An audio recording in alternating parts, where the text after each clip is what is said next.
What's up guys, welcome back to another video. For this video I actually got myself a Sparco Pro 2000. It is the older model, it's like a 2007 model seat. So obviously it doesn't pass like the regulations or anything, but that's fine because I'm not using it for like any racing or anything like that. I will be going to the track, but I don't think that stuff matters for a very casual track day. Yeah, I just picked it up a couple days ago. It was last week sometime, and I'm headed over to Precision right now. I have an appointment I'm already late for, so we're gonna install it, and I'll show you the seat, and I'll show you the side mounts that I got, and show you the whole process of fitting it and making sure it's perfect for me.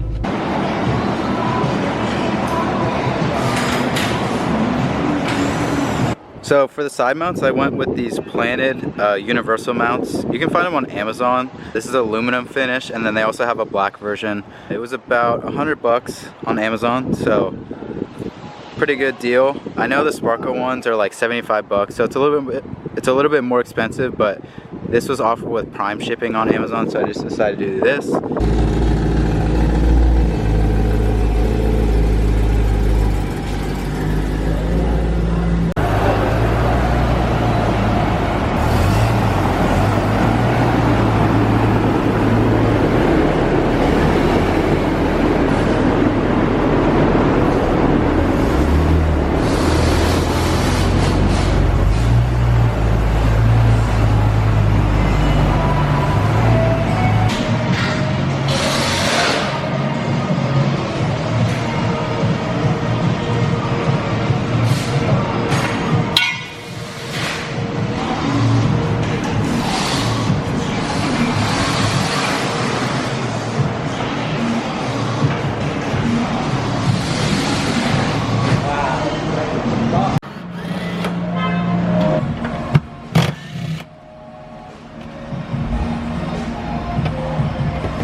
Alright, stock seat is out, everything's unplugged, and we're gonna get to test fitting this one in.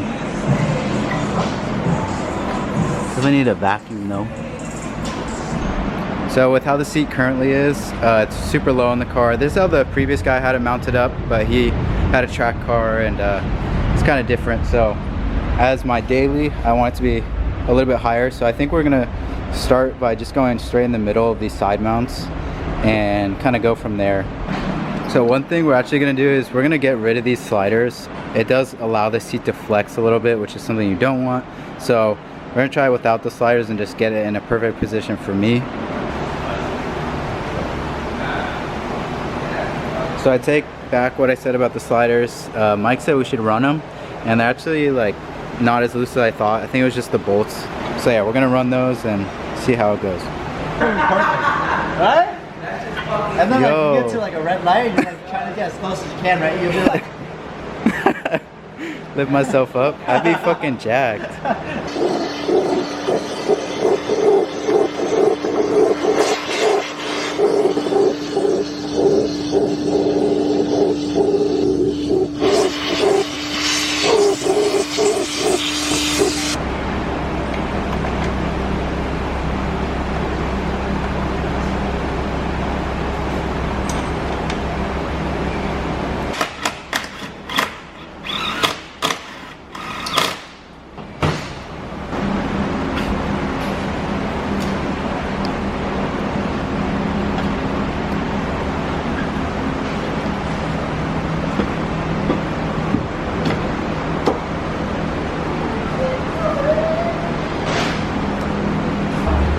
So with the brackets and sliders, there's actually a lot more adjustability than I thought.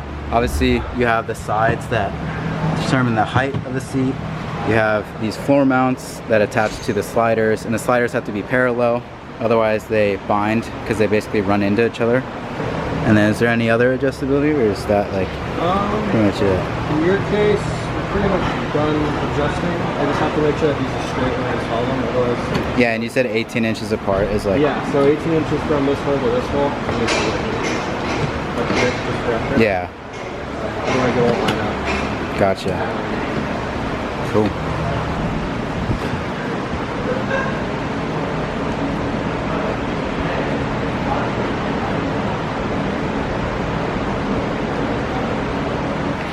So the seat is all bolted in now, and he actually just fixed the seat belt so it goes through the bottom loop.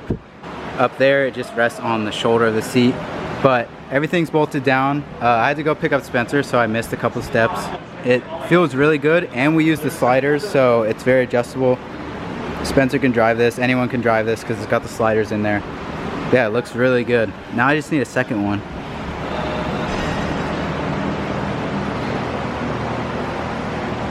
Came out super clean. I actually really like these aluminum side brackets a lot. I thought it might look better with all black, but I think it matches the aluminum trim really well.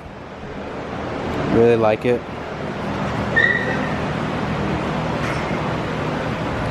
And we did mount this through this hole, so it's a little bit safer like this. So then it pulls down on my body, not on the seat, the side of the seat, because the other way of doing it is putting this over the top. So it's just safer like that. The top belt is just on the shoulder of the seat. We could put it through the hole, but then it would be really hard to use every day. Basically it would pull down on my neck, which I don't want. So it's on my shoulder now, which is perfect.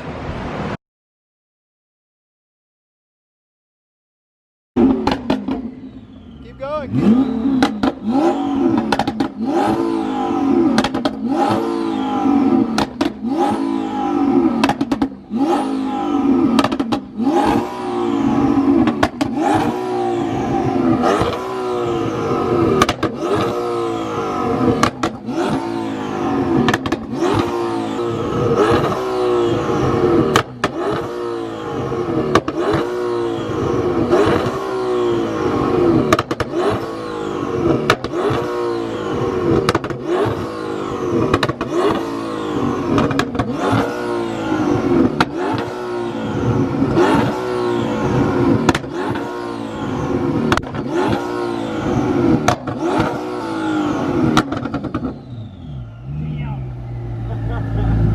Yo, my ears, dog. My left ear really hurts.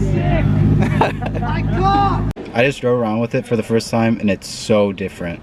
Yeah, there's like, it's kind of hard to describe, but basically you just don't move at all. And this is what I experienced in Spencer's car, and something that I explained in one of my previous videos. But yeah, you feel so planted and you feel everything that the car is doing. There's obviously no dampening between you and what the chassis is actually doing.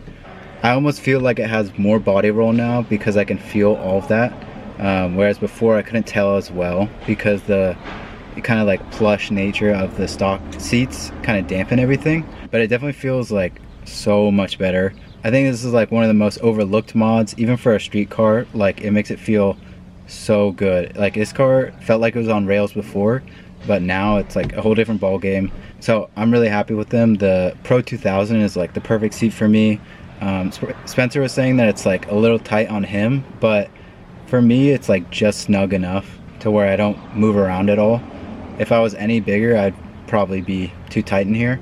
If you still have stock seats in your car and you've done stuff like coilovers, sway bars, a lot of suspension stuff to make your car really tight, and you haven't done bucket seats yet, you have to do it. That's like, you're missing out if you don't do it. The next test is going to be taking this back to the canyons and seeing how it performs there.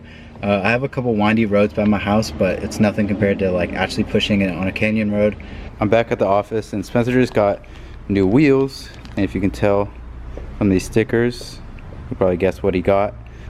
We just did a full unboxing video on these and they're insane, so here they are. That's it, baby. I don't know. Forever for these. I'm running low on juice. Spencer picked up BBS E88s, 18 by 11 in the rear, 18 by 10.5 in the front. If you want more details on these, you have to go check out his channel because he explains everything. Did a full unboxing video, and he's getting these installed probably tomorrow, right? I think so, yeah. I was gonna ceramic coat them today, but I'm gonna just get them mounted and balanced and everything. Yeah. And I don't know. I'm flustered right now. Yeah. It's been so crazy to unbox. You can see on my channel talking about it. I'm sure we'll do like a podcast about it. Yeah. But dude, these are different level. Yeah, honestly I've never like, I mean I've seen these on different cars, but it's really cool to see them as like an unboxing video in person. So cool. They're just so clean, and the history behind these are so cool. Yeah, it's gonna look so good on your black car. I'm anxious, dude, because I've had ARC8s on my car for years, and my E30 and my E90. Yeah. And I've never bought wheels at this level, and I think now I think I've said it before, I feel a little bit better representing the BMW community with really good quality parts. Yeah. So I think this puts me at a different level where I want to be with my build, because I can only go so far with eBay parts. Yeah. Now it's a whole different tier. Yeah, this will completely change like the look of your car, the feel of your car, and it'll just be much more high quality. Did you show your vlog the Yokohamas I got? No. You should show them the tires. Yeah, I'll show them the tires right now. Here's the tires that Spencer got. They are the Yokohama Advan A052s. You can see that right here. Come on now, focus. Alright, well you have to take my word for it because this thing won't focus. But he got, the specs on these are 265/35/18 for the front. And then the rears, where are they? The rears down there, 295/30/18. These are gonna fit perfect and look really good on the ED8s. Sorry for your audio. Like I'm just trying to film here, bro. Yeah, so I'm excited to see this setup, and you should have this on the car relatively soon. So that's gonna do it for this video. Make sure you go check out the links in the description. I'm actually gonna leave links to ECS Tuning on there where you can find this seat. It's gonna be the newer version, but it's basically the same thing, just a little bit better. And you can find the mounting brackets, you can find Sparco ones there, stuff like that. I'll put all the links in the descriptions. It makes it really easy for you guys. But yeah, when you click those, it actually helps me out. I get a small commission on that, so I'd appreciate that. Buy if you his use stuff. That link. Buy it. Buy it. Thanks. Please. Yes, please. That's about it for this video, and I'll see you guys in the next one. Subscribe.